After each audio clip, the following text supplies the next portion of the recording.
चलो 6 difference between पढ़ते हैं, natural monopoly and legal monopoly. Okay, natural, अब तो ध्यान है तुम लोग को, नेचुरल मोनोपोली क्या है, जो नेचर के कारण, जैसे कि टी ऑफ असम, जैसे कि गल्फ कंट्रीज का क्या, क्रूड ऑयल, जैसे लता मंगेशकर की सिंगिंग, राइट। तो ये सब नेचुरल मोनोपोली में आए, क्योंकि सम नेचुरल या स्केर्स रिसोर्सेज वहीं पर ही होते हैं, या किसी को नेचुरल स्किल या टैलेंट गिफ्ट होता है, तो इसलिए natural monopoly.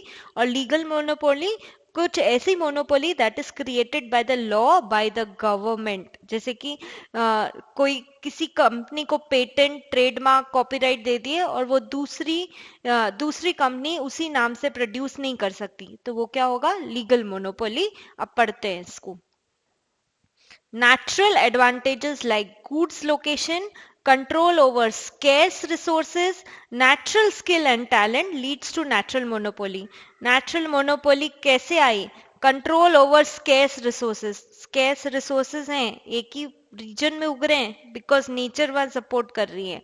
Natural skill and talent, जो लता मंगेशकर का हमने एग्जाम्पल लिया था, वो क्या है, नेचुरल स्किल एंड टैलेंट है, that leads to natural monopoly. Legal monopoly क्या है, when legal protection is given to producers by government, जब गवर्नमेंट ही किसी प्रोड्यूसर को लीगल प्रोटेक्शन दे दे कि तू ही प्रोड्यूस करेगा बाकी नहीं, सो वो क्या होता है, it leads to legal monopoly. अब second point, natural monopolist will aim to maximise profit. आज गल्फ कंट्रीज नहीं कर रही हैं क्या कि क्रूड ऑयल सिर्फ हमारे पास है, तो वो पेट्रोल के भाव क्या है, बिकॉज उनको पता है कि गाड़ियां नहीं चलती बिना ऑयल, बिना पेट्रोलियम के, तो वो अपने हिसाब के भाव लेती हैं। तो नेचुरल मोनोपोलिस्ट जो है उनका एम क्या होगा, to maximise profit, profit maximization उनका एम होगा। लीगल मोनोपोली का क्या हो, एम होगा, objective is to prevent competitors from producing identical products, इसीलिए तो पेटेंट कराते हैं, ट्रेडमार्क, कॉपीराइट, मेरी चीज कोई कॉपी नहीं कर ले, तो वो आइडेंटिकल प्रोडक्ट प्रोड्यूस नहीं कर ले, इसीलिए लीगल मोनोपोली है।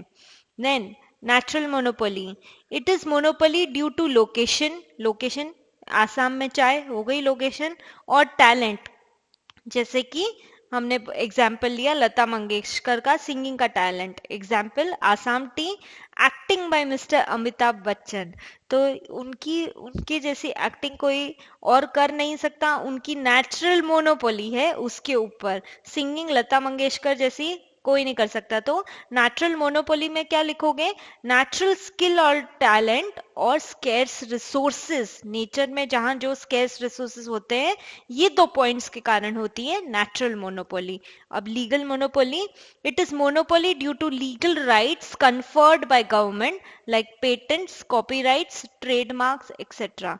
तो ये पेटेंट, ट्रेडमार्क, कॉपीराइट बनाने का मोटिव क्या है, कोई और कॉम्पिटिटर आके प्रोड्यूस न कर सके, इसलिए legal monopoly. Thanks for watching A4Accounts.com।